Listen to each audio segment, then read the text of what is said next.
जब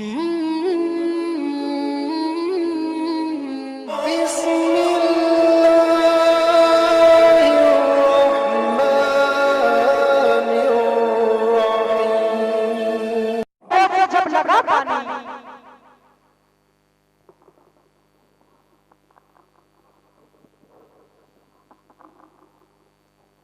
नबी के पाँव के तलवे से जब लगा पानी, लगा के कोसरो तस्लीम हो गया पानी। क्या बात। नबी के पाँव के तलवे से जब लगा पानी, लगा के कोसरो तस्लीम हो गया पानी। और इलाही ख्वाब में एक बार ऐसा हो जाता, इलाही ख्वाब में एक बार ऐसा हो जाता। क्या आप सुभान अल्लाह मेरे इंतकाल करने के बाद क्या बात सुभान अल्लाह बोल सकते हैं ना? तो कहिए सुभान अल्लाह। और बोल दे या रसूल अल्लाह। शेर सुने कि नबी के पाँव के तलवे से जब लगा पानी, नबी के पाँव के तलवे से जब लगा पानी, लगा के कोसरो तस्लीम हो गया पानी, लगा के कोसरो तस्लीम हो गया पानी। और इलाही ख्वाब में एक बार ऐसा हो जाता, क्या बात है, एक बार ऐसा हो जाता, इलाही ख्वाब में एक बार ऐसा हो जाता। हुजूर करते वुजू और मैं डालता पानी, हुजूर करते वुजू और मैं डालता पानी। और वुजू के बाद ये फरमाते मुस्तफा मुझसे, वुजू के बाद ये फरमाते मुस्तफा मुझसे के फराज पीछा वुजू का बचा हुआ पानी, के फराज पीछा वुजू का बचा हुआ पानी, के फराज पीछा वुजू का बचा हुआ पानी। हजरत आप देख रहे हैं मिंबर पाक पर शहंशाह तरन्नुम, मालिक तरन्नुम, आवाज की दुनिया के बेताज बादशाह सानिया सज्जाद निजामी भाई इस्लाम निजामी शाइख किबला पूरी शान शायरी के साथ तशरीफ फरमा है। उन्हीं के साथ साथ शहंशाह तरन्नुम भाई अहसान सुभानी साहिब किबला वो भी तशरीफ फरमा है। उन्हीं के साथ साथ खतीब अहले सुन्नत नासिर मसलक के आला हजरत हजरत मौलाना कारी अकरम साहिब किबला पूरी शान खिलाफत के साथ तशरीफ फरमा है। आप हजरत नूरानी चेहरे की ज़ियारत कीजिए और अपने नाम आए अमाल में नेकियों का इजाफा कीजिए। अब मुझे एक बात बताइए, अभी शरीफ भाई पढ़ रहे थे, अच्छा लगा? तो इतनी खामोशी से क्यों बैठे मेरे भाई? पैसे लेकर सुभान अल्लाह बोल दो। ऐसा नहीं बोल रहा तो पैसे लेकर सुभान अल्लाह बोल दो। माशाअल्लाह। अच्छा देखिए अभी नई भाई ने आपको दो मोहल्ले बंटवाए थे, इधर का और इधर का, ठीक है? तो मैं चेक करना चाहता हूँ किसमें कितना दम है, ठीक है? आप लोग खामोश रहे, पहले आप लोग कहिए सुभान अल्लाह। कहीं मजा नहीं है, आप बोल के दिखाए ना कैसे होता है, कहिए सुभान अल्लाह। अरे आप तो इससे भी खाऊं क्या बात, खाना नहीं खाए हो क्या? खाना नहीं खाए हो? एक मौका और देता हूं, कहिए सुभान अल्लाह। और बोल दे या रसूल अल्लाह। अब जरा पूरा मजमा अपने हाथों उठाए, हाथों उठा के बोले सुभान अल्लाह। बोल दे या रसूल अल्लाह। माशाअल्लाह, अल्लाह आपको सलामत रखे, बहुत अच्छे लोग हैं, बहुत अच्छे लोग हैं, अल्लाह आपको जज़ाए खैर अता फरमाए। अब बिला ताखिर प्रोग्राम को मजीद सफल तक कर प्रस्थान कराने के लिए मैं खिताब फरमाने के लिए शहंशाह खिताबत नासिर मसलक के आला हजरत हजरत अल्लामा कारी अकरम रज़ा साहिब पूरा शाहिदी की बारगाह में अपना मोहब्बत का अरीज़ा पेश कर रहा हूं कि वो तशरीफ लाए और अपने बेहतरीन किताब से सामीन के कल्ब जिगर को मुनव्वर और मुजल्ला फरमाए। आइए आने वाले मेहमान का इस्तेमाल कर लीजिएगा। नारे तकबीर, नारे रिसालत, नारे गौसियत, मसलक आला हजरत इस्लाह मुआशरा कॉन्फ्रेंस हजरत मौलाना कारी अकरम रज़ा साहिब किबला। नारे तकबीर, नारे रिसालत के जर्रों में रह गुजर के चमक छोड़ जाऊंगा, जर्रों में रह गुजर के चमक छोड़ जाऊंगा, पहचान अपनी दूर तलक छोड़ जाऊंगा और खामोशियों की मौत दोबारा नहीं मुझे शीशा हुजूर पर भी भनक छोड़ जाऊंगा। मन काना नबी को अफ़ज़ल बैनल माई वद्दीन व अला आलिहि व अस्हाबिहि अजमईन अम्मा बअद फ़अऊज़ु बिल्लाहि मिनश शैतानिर रजीम बिस्मिल्लाहिर रहमानिर रहीम इन्नद-दीन इंदल्लाहिल इस्लाम सदक़ल्लाहुल अज़ीम व बल्लगना रसूलुहुन नबियुल करीम व रहीम व नहनु अला ज़ालिका लमिनश शाहिदीन वश-शाकिरीन वल्हम्दुलिल्लाहि रब्बिल आलमीन। वसियाज़म मदनी बिसरो सामा मददी तिल्लईदी मददे काबा इमाम मददी फकीर गावी बला उस्ताद कश्ती मदद कुनिया मोइनुद्दीन चिश्ती कादरिया यारे गौसे आज़म सनम दमज शेख अहमद रज़ा खान कुतुब आलम सनम कादरिया यारे गौसे आज़म सनम दमज मुर्शिद मुत्तकी सैयद शाहिद हदी कुतुब आलम सनम। पढ़िए तकबीर पाक अल्लाहुम्मा सल्लि अला मौलाना मुहम्मद मुबारक वसल्लम सल्लल्लाहु अलैहि सल्लल्लाहु अलैहि या रसूलुल्लाह सल्लल्लाहु अलैहि वसल्लम। मिंबर रसूल पर हिंदुस्तान के मशहूर मारूफ शायर सानिए सजाद निज़ामी इस्लाम निज़ामी साहिब क़िबला मिंबर रसूल पर तशरीफ फरमा है और वहीं पर पूरे मुल्क मिल्लत के मशहूर मारूफ खतीब जनाब फराज रज़ा साहिब क़िबला रामपुरी तशरीफ फरमा है और उस्ताद क़ुर्रा आलिम बाअमल हज़रत अल्लामा मस्तूर अहमद साहिब क़िबला तशरीफ फरमा है। ये हमारी बस्ती की बड़ी किस्मत की बात है कि अल्लाह तबारक व तआला ने ऐसी चीज़ डाली हमारी बस्ती के अंदर पैदा कर दी है। मैं अल्लामा मस्तूर अहमद साहिब क़िबला को बहुत करीब से जानता हूँ। मैं यहाँ 2 साल इमाम रहा हूँ, मेरा बड़ा अच्छा ताल्लुक से है। सभी हज़रात से रहा है माशाअल्लाह। 2-3 साल के बाद आपसे मुलाकात हुई, काफ़ी माशाअल्लाह तबीयत खुश हुई।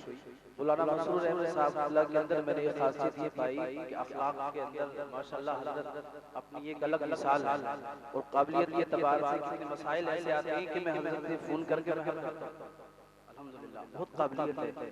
हमें जो है ऐसे उलमाओं पर फ़ख्र है कि अल्लाह तबारक व तआला ने ऐसे उलमा हमारे दरमियान अल्लाह ने पैदा कर दिए। दुआ करते हैं अल्लाह ताला इनके इल्म अमल में और इज़ाफ़ा अता फरमाए।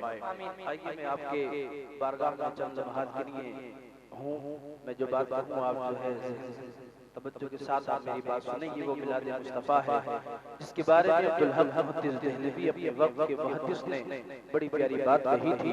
वो ये थी कि मेरा कोई अमल ऐसा नहीं है कि उस अमल पर मुझे यकीन हो कि रब की बारगाह में कबूल होगा। नमाज पढ़ते हैं तो गारंटी नहीं कबूल है या नहीं। रोजा रखते हैं, मैं पूछता हूँ क्या रोजा आपने रखा है ये अल्लाह की बारगाह में कबूल है या नहीं। आप गारंटी नहीं दे सकते कि हमने रोजा रमजान का रखा है कबूल बारगाह है। कोई इंसान ज़कात देता है, हज करता है, मैं सवाल करता हूँ यह कबूल है। इंसान गारंटी नहीं देगा कि ये कबूल है या नहीं है। वो तो रब की रज़ा के ऊपर है कि अल्लाह ताला को किसका कौन सा अमल पसंद आ जाए। मगर अब्दुल हक मुहद्दिस देहलवी ने जो जवाब दिया था वो तवज्जो के साथ सुनो। अब्दुल हक मुहद्दिस देहलवी कहते हैं मेरा कोई अमल ऐसा नहीं है कि उस अमल पर मुझे यकीन हो कि वो अल्लाह की बारगाह में कबूल होगा। लेकिन अब्दुल हक मुहद्दिस देहलवी कहते तो अमल मेरे ऐसे हैं कि मुझे यकीन है कि अल्लाह की बारगाह में जरूर कबूल होंगे। पूछने वाले ने पूछा सरकार वो दो अमल तुम्हारे कौन से हैं, आपको उन अमलों पर यकीन है। तो अब्दुल हक मुहद्दिस देहलवी कहते हैं एक तो जहां अल्लाह और उसके रसूल का जिक्र होता हो मैं महफिलों में चला जाता हूँ, मुझे यकीन है कि ये रब की बारगाह में जरूर कबूल होगा। आपने कभी सोचा या नहीं सोचा हम मिलाद करते हैं, जलसे जुलूस करते हैं। अजी साहब लोगों ने तो ये समझ रखा है कि ये एक रस्म रिवाज है, लोग यहाँ पर आते हैं और चले जाते हैं। यहाँ के अदब के बारे में नहीं सोचते कि ये मिलाद मुस्तफा क्या है क्या। अब हमने कभी इस पर गौर नहीं किया। मैं बताऊं आदमी यहाँ इन जलसों में आता तो इंसान का मुकद्दर सवरता है, उनकी अगर अहमियत ना समझे ना तो मुकद्दर बिगड़ता भी है। आज हमने इन मिलादों की इन जलसों की अहमियत को खो रखा है। अभी हमें ये मालूम नहीं है कि इन जलसों की इन मिलादों की अहमियत क्या। हाँ मैं इसलिए कह रहा हूँ अगर आपको इन महफिलों की अहमियत का अगर मालूम होता तो आपने अब तक सुभान अल्लाह कह दिया होता। ये आपकी ज़बानें खामोश है क्यों है कि आपको इनकी अजमत का पता नहीं है क्या है। देखिए ये भी मिलाद मुस्तफा है। अब्दुल हक मुहद्दिस देहलवी ने कहा था रब की बारगाह में मुझे यकीन है अल्लाह की बारगाह में कबूल होगा। दूसरा अमल ये है कि नबी की बारगाह में सलातो व सलाम पढ़ना। अजी साहब 24 नंबरी ऊंचे पजामे वाले देवबंद वाले टाटा कहीं कर भी कहीं पर भी रहने वाला हो तो कहेंगे ये लोग सलाम पढ़ते, सलामों पे फतवे लगाते हैं कि सलातो व सलाम नहीं पढ़ने। अभी अकल के अंधे उस अब्दुल हक मुहद्दिस देहलवी की बात कर रहा हूँ। तब हो तो ये कोई बात जो है गलत साबित करके बताए। वो वक्त का मुहद्दिस है जिन्हें वहाबी भी मानते, सुन्नी भी मानते, अपना लीडर अपना पेशवा अपना मुहद्दिस। वो कहते हैं कि एक तो सलातो व सलाम पढ़ना मुझे रब की बारगाह में यकीन है कि ये अल्लाह की बारगाह में कबूल है। अब मैं क्यों ना कहूँ शायर ने जो कहा है ऐ शहंशाह मदीना सलातो व सलाम ज़ीनत अर्शे मौला सलातो व सलाम। मोमिनो पढ़ते रहो तुम अपने आका पर दुरूद। मोमिनो पढ़ते रहो तुम अपने आका पर दुरूद है फरिश्तों का वजीफा सलातु व सलाम। तकबीर, नारे रिसालत, नारे गौसियत, मसलके आला हजरत, इस्लाहे मुआशरा कॉन्फ्रेंस, नारे तकबीर, नारे रिसालत जिंदाबाद। सुन्नी हूँ जमीले पादरी मरने के बाद मेरा लाशा भी कहेगा सलातु व सलाम। और ये सब इश्क और मोहब्बत इंसान के अंदर पैदा होता है। जितनी नबी की मोहब्बत बढ़ती जाती है इतना ही उसकी कैफियत अलग होती है। ए लोगों, नबी से प्यार करो, नबी से मोहब्बत रखो। जो नबी से मोहब्बत रखता है वो दुनिया के अंदर भी कामयाब हो जाता है, आखिरत में भी कामयाब होता है। अब बुखारी की हदीस पाक सुनो। अन अनस क़ाल क़ाल रसूलुल्लाह सल्लल्लाहु तआला अलैहि वसल्लम ला युमिनु अहदुकुम हत्ता अकूना अहब्बा इलैहि मिन वालिदिही व वलदिही वन नासि अजमईन। हजरत अनस ने क्या फरमाया नबी से? हजरत अनस फरमाते हैं कि ये अनस वो है कि जो नबी के सहाबी हैं, बड़े बड़े करीबी नबी के सहाबी हैं। वो फरमाते हैं कि अल्लाह के रसूल सरवर कौनैन सल्लल्लाहु तआला अलैहि वसल्लम ने इरशाद फरमाया, जब तक इंसान मोमिन कामिल नहीं हो सकता, जब तक इंसान अपने माँ से और वालिद से ज्यादा मुझसे मोहब्बत न करे, माँ बाप से ज्यादा जब तक इंसान मुझसे मोहब्बत न करे, इंसान का ईमान मुकम्मल नहीं होगा। अब मैं आपको बताऊं नबी से मोहब्बत क्या है। खाली ये नहीं है कि हम नारा लगाते हैं नबी का दामन नहीं छोड़ेंगे, नबी से मोहब्बत करते हैं जनाब। और मस्जिदों की जानिब आज भी हमारी मस्जिदें सूनी पड़ी है, आज भी हम मस्जिदों की जानिब नहीं जाते। लोग कह रहे हैं नबी का दामन नहीं छोड़ेंगे, आज भी हम दूसरों से हसद रखते हैं, दूसरों को गालियां देते हैं, चुगलखोरी आज हम दुनिया के अंदर करते। फिर कह रहे हैं हम नबी से मोहब्बत करते हैं, एक दूसरे पे जो है घमंड तकब्बुर करते हैं, फिर कहते हैं नबी का दामन नहीं छोड़ेंगे। जी साहब, हमने एक दूसरों के हम नाजायज लोगों का माल खाते हैं, दूसरों का किसी का जो है किसी के बच्चों को यतीम कर दिया। हमने कितने लोगों को दुनिया के अंदर ऐसे देखा कि नाजायज और हराम सारी जिंदगी खाते हुए हो गई। फिर कह रहे हैं कि हम नबी से मोहब्बत करते हैं। तो नबी से मोहब्बत करने वाला होगा, अच्छा अखलाक होगा, अच्छा अमाल होगा, वो अखलाक होगा जो आज से 1400 साल पहले मेरे नबी का था। एक वाकया आपके समाप्त के हवाले फिर अपनी तकरीर मुकम्मल करता हूँ। नबी ने हमें क्या पैगाम दिया है सुनो। नबी अकरम सल्लल्लाहु अलैहि वसल्लम ने वो पैगाम दिया है कि जब तक दुनिया के अंदर रहना, एक सच्चे पक्के मोमिन मुसलमान बनकर के रहना।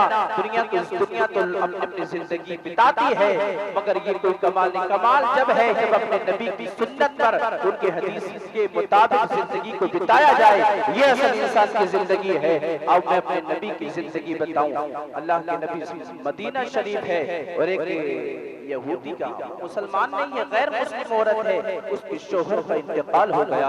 उस शोहर का इंतकाल हुआ तो वो चाहे वो बीबी इज्जतदार थी, अब उसके बच्चों को फाका जब हुआ, बच्चों के पेट में जब भूख लगी, अल्लाह अकबर कबीरा, बच्चे माँ से कहते हैं ए माँ, बाप का इंतकाल हो गया, अब भूख हमसे सही नहीं जाती। ए माँ, हमें बहुत भूख लगती है, खाने के लिए घर के अंदर कोई सामान नहीं। उस माँ ने कहा, उस यहूदी औरत ने कहा, ए बेटा, मदीना शरीफ के अंदर कुछ मांग लाओ। अब वो छोटी सी बच्ची पूरा मदीने के अंदर घूमी, मगर किसी ने खाना नहीं दिया। हर किसी के पास जाती है, हम चारों से भूखे हैं, हमें खाना नहीं है, हमारे बाप का इंतकाल हो गया है, मगर किसी ने खाना नहीं दिया। मायूसी से रोती हुई नबी, अल्लाह के नबी सरवरे कौनैन सल्लल्लाहु अलैहि वसल्लम का एड्रेस उसकी माँ ने बताया। कहा बेटा, तूने पूरे मदीने की गलियों में खाना मांगा, किसी ने नहीं दिया, मगर मैं तुझे एक ऐसा पता बताऊं, वो पता नबी का है, मैंने खुद अपनी आंखों से देखा है। अपने तो अलग बातरी, गैर भी वहां से खाली हाथ नहीं आते। ए बेटा, तू उनकी बारगाह में चली जा, मुझे यकीन है वहां पर जो इंसान जाता है खाली हाथ नहीं आता। अल्लाह अकबर कबीरा। अब छोटी सी बच्ची पहुंची और आवाज लगाई, मुसलमानों के पैगंबर बाहर तशरीफ लाओ। ऐ लोगों, जब नबी बाहर तशरीफ लाए, जब उस बच्ची को देखा, बच्ची रो रही थी, आंखों में आंसू थे। अल्लाह के नबी ने उस बच्ची के सर पे हाथ रखा, उस गरीब बच्ची के सर पे हाथ रखा। ऐ लोगों, गरीबों का ख्याल रखा करो, गरीबों को झिझकारे मत दिया करो, उन्हें कम हमारत की नजर से मत देखा करो। आज पूरी समाज के अंदर हमें देखने को मिलता है जनाब कि कोई गरीब बस्ती के अंदर आदमी ऐसा है तो लोग उसे इज्जत नहीं देते, बल्कि हमने देखा है बड़े बड़े मंत्री, बड़े बड़े ओहदे रखने वाले हमने गरीबों को खाते हुए हमने देखा है। हाँ, अल्लाह ने प्रधान बना दिया बस्ती की गरीबों की कॉलोनी किसी पर राशन का कोटा है तो राशन खा गया। हालात यार हो गए, मैंने खुद अपनी आंखों से देखा है, हालात हो गए ऐसे जिनकी 5-5, 10-10 एकड़ जमीनें साहब राशन कार्ड ढूंढी है। कितने लोग कॉलोनी खा गए। लोगों को दुनिया के अंदर रहना, कब्र के अंदर भी जाना है। जरा तवज्जो के साथ सुनो, वो ये अखलाक है आज के दौर के अंदर। लेकिन मेरे नबी ने फरमाया था, ऐ लोगों, जब तक दुनिया के अंदर रहो, मेरे फरमान के मुताबिक अपनी जिंदगी को बिताते रहो, तो लोग अपनी जिंदगी को मेरे रबिश पर अमल करेगा, वो दुनिया के अंदर भी कामयाब होगा, आखिरत में भी कामयाब होगा। नबी ने उस बच्ची के सर से हाथ रखा। लोग कहते हैं कि पैगंबर, कुछ लोगों ने जब ये अफवाह उड़ाना शुरू करी कि पैगंबर मोहम्मद ने दहशत कर दी, दुनिया के अंदर कायम की, आतंकवाद मचाया। लेकिन बंबई के रहने वाले शंकराचार्य स्वामी लक्ष्मी ने जब ये बात सुनी थी ना, तो बंबई से वो उनके धार्मिक स्थल में अपने उन्होंने ये बात कही थी। लोग कहते हैं कि पैगंबर मोहम्मद ने आतंकवाद मचाया, बल्कि मैं ये कहता हूँ पैगंबर मोहम्मद ने आतंकवाद का सफाया किया है। अगर दुनिया के अंदर अमन अमान किसी ने कायम दुनिया के अंदर दिया है, दहशतगर्दी को दुनिया के अंदर अगर किसी ने खत्म किया है, तो वो पैगंबर मोहम्मद की जान की पूरी दुनिया के अंदर आतंकवाद कायम था। और उस आतंकवाद को अगर किसी ने खत्म किया है तो वो पैगंबर मोहम्मद ने किया। नाराए तकबीर, नाराए रिसालत, नाराए गौसियत, मसलके आला हजरत, इस्लाहे मुआशरा कॉन्फ्रेंस, नाराए तकबीर, नाराए रिसालत। आतंकवाद इस्लाम आतंकवाद का मजहब नहीं है प्यारे। इस्लाम तो अमन अमान और शांति का पैगाम देता है। जैसे हमारे नबी ने बच्ची के सर पे हाथ रखा, बेटा की चीज की जरूरत है, ए सरकार 4 रोज हो गए खाना नहीं खाया हमने, मेरी माँ भूख से बिलक रही है, मेरे बहन भाई भूख से बिलकते, कुछ खाना अता हो जाए। अम्मी आयशा के पास नबी पहुंचे और अम्मी आयशा से इरशाद फरमाया, घर के अंदर कुछ सामान है, कहा 3 रोज का खाना है। सरकार ने फरमाया ना, उस खाने को 3 रोज का खाना उस बच्ची को अता कर दिया। अब बच्ची कहती है मेरी माँ के जिस्म से कपड़े भी पहनने के लिए नहीं है। नबी ने मुबारक चादर उतारी, जिस चादर का नबी का जिक्र कुरान में है, वो चादर ली नबी ने उस बच्ची के हवाले कर दी। जैसे ही वो चादर बच्ची लेकर के पहुंची, माँ के पास पहुंची, माँ ने कहा ए बेटा ये चादर किसकी है? कहा ये नबी ने अता की है, ये खाना नबी ने अता किया है। अब वो बच्ची कहती है ए माँ, अब वो माँ कहती है ए बच्ची, इस चादर को नापाक नहीं पहनते, बल्कि पाक होने के बाद ही इस चादर को पहना जाता है। ये चादर पैगंबर मोहम्मद से निस्बत रखती है। अल्लाह अकबर कबीरा। उस ईमान ने गुस्ल किया और गुस्ल करने के बाद में उस चादर को पहना, नबी के हाथ में हाथ देख करके कलमा पढ़ करके मुसलमान हो गई। ये हमारा इस्लाम सिखाता है हमें दुनिया के अंदर जब तक रहे प्यार और मोहब्बत से रहे, शांति के साथ दुनिया के अंदर रहे, वो नमाज़ी बंदेगाना अदा करते रहे, दुनिया के अंदर भी कामयाबी होगी, आखिरत के अंदर भी कामयाबी होगी। आखिरी जुमले पर मैं अपनी बात को मुकम्मल करता हूँ। आज पूरी दुनिया कामयाब होना चाहती है। हर इंसान के अंदर हर इंसान ये चाहता है कि मैं कामयाब हो जाऊं। हर इंसान, कोई भी इंसान हो, गरीब हो अमीर हो, पूरी दुनिया चाहती है हम कामयाब हो जाए, लेकिन चाहकर भी इंसान कामयाब नहीं होता। मैं कामयाबी का नुस्खा आपको बताता हूँ। अगर कामयाब आपको होना है, खुदा के कुरान को छोड़ने के बाद अगर हम कामयाब होना चाहें, वसीम रिजवी आपने देखा होगा यूट्यूब पर बहुत हंगामा हो रहा, और जो है पूरी दुनिया के अंदर 66 आयतें सुप्रीम कोर्ट में उसने याचिका डाली कि इसको कुरान से निकाल दिया जाए। आज भी हम कुरान नहीं पढ़ते। हाँ, ये आप ही के कारनामा है। अगर आप कुरान नहीं पढ़ते, सुबह सुबह अखबार, दैनिक जागरण, अमर उजाला हम पढ़ते हैं, काश अगर हम सुबह सुबह अल्लाह की किताब को पढ़ते तो यकीन के साथ इस बात को कह सकता हूँ आज ये काम नहीं होता। एक वसीम रज़वी क्या हजारों भौंक करके भौंकने वाले ये कुत्ते मर सकते हैं, लेकिन अगर हम आज कुरान पर अमल करें, उस सुबह सुबह अदा करें तो यकीन के साथ कह सकता हूँ एक वसीम रज़वी नहीं, हजारों जो दुनिया के अंदर पैदा होंगे, हलाक हो जाएंगे, तबाह हो जाएंगे, निस्त नाबूद हो जाएंगे अगर हम कुरान अदा करें, नमाज को अदा करें। अगर कामयाबी इंसान चाहता है तो नमाज को अदा करें। मेरा रब फरमाता है दुनिया के अंदर अगर कामयाब होना है तो कुरान को अदा करो, नमाज से परहेज़गाना की पाबंदी करो, दुनिया के अंदर भी कामयाबी होगी और आखिरत में भी कामयाबी होगी। मेरे इस कहने में, आपके सुनने में कम इल्मी की वजह से अगर कोई गलती हो, अल्लाह तबारक व तआला मुझको माफ फरमाए। अस्तगफिरुल्लाह रब्बी मिन कुल्ली ज़ंबि व अतूबु इलैहि व मा अलैना इल्ला अल बलाग।